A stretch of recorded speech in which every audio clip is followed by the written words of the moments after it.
into complexity and the fact that that movement goes ever faster. And the second quality, the acceleration of the movement into novelty, leads me to the third point, which is, I suppose, more controversial. And I am frankly willing to admit that my sensitivity to this third point is based on my psychedelic experience. I mean, science is the exploration of the experience of nature without psychedelics. And I propose, therefore, to expand that enterprise and say we need a science beyond science. We need a science which plays with a full deck.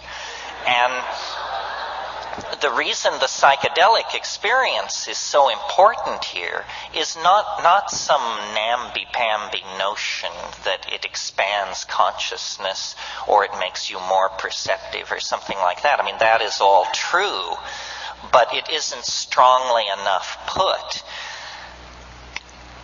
A cultural point of view is like a crystal.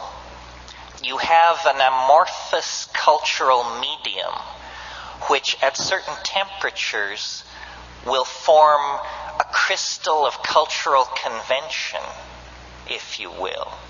And within the geometry of that crystal, certain things make sense and certain things are excluded from making sense. Science is a condensed cultural point of view that is a rigid crystal of interlocking assumptions such as matter is primary, mind is tertiary, causality works from the past into the future, so forth and so on. What psychedelics do in terms of their impact on the physical brain and organism of human beings is they withdraw cultural programming. They dissolve cultural assumptions. They lift you out of that reassuring crystalline matrix of interlocking truths which are lies. And instead, they throw you into the presence of the great who knows, the mystery that has been banished from Western thought since the rise of Christianity and the suppression of the mystery religions. Now, the model that attracts me to the psychedelic experience is not that it makes you smarter, a kind of simple-minded idea, paradoxically, or the idea that you are paying attention, aren't you? Or the idea that it's some kind of magnifying glass into the personal unconscious, your trauma, your childhood memories, the satanic abuse your parents laid on you, so forth and so on.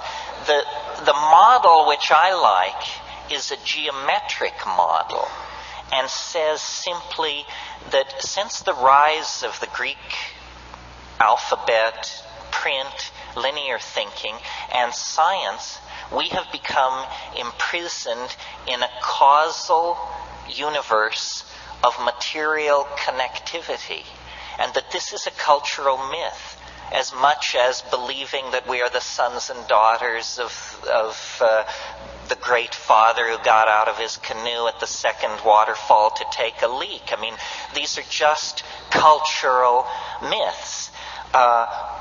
What is revealed through the psychedelic experience, I think, is a higher dimensional perspective on reality. And I use higher dimensional in the mathematical sense.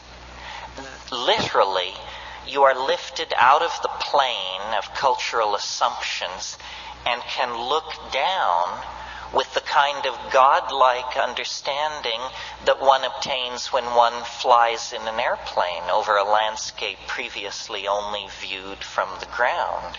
In other words, from the vantage point of the psychedelic experience, the cultural landscape is seen more nearly in its correct perspective, seen as historically bounded, spatially and intellectually bounded.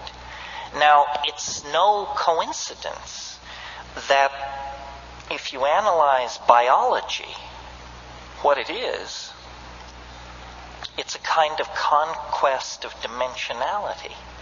The earliest forms of life were probably slimes of some sort, stabilized on a clay surface, immobile, unable to perceive light, with no sense of time, merely a fingernail or a toehold in existence. And then if you look at the entire fossil record, what you see is the evolution of senses, of sensory perceptors and organs of locomotion. The perceptors, the eye, the hand, bring into the cognitive field the sense of things at a distance. And then language provides models for these things at a distance. Similarly, fins, legs, so forth, means of locomotion carry us through space. This is a journey of dimensionality. And essentially what animals are that plants are not are life forms mobile in a very conscious way in the spatial dimension. This is why, from the point of view of evolutionary biologists, animals are somehow more advanced than plants.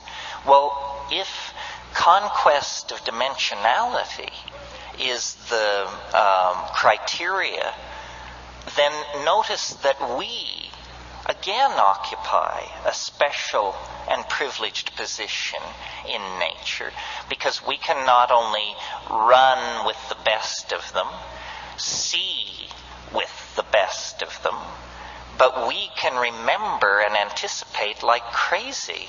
And other animals are not doing this. Other animals may imprint past situations of danger or opportunity, but they do not analyze experience and extrapolate it toward the hidden domain of the future.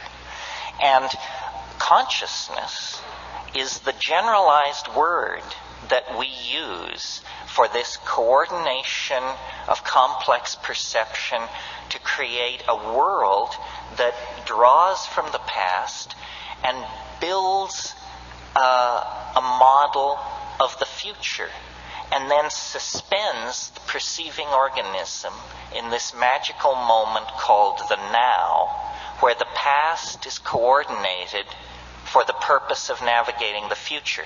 McLuhan called it driving with the rear view mirror, and the only thing good about it is it's better than driving with no mirror at all.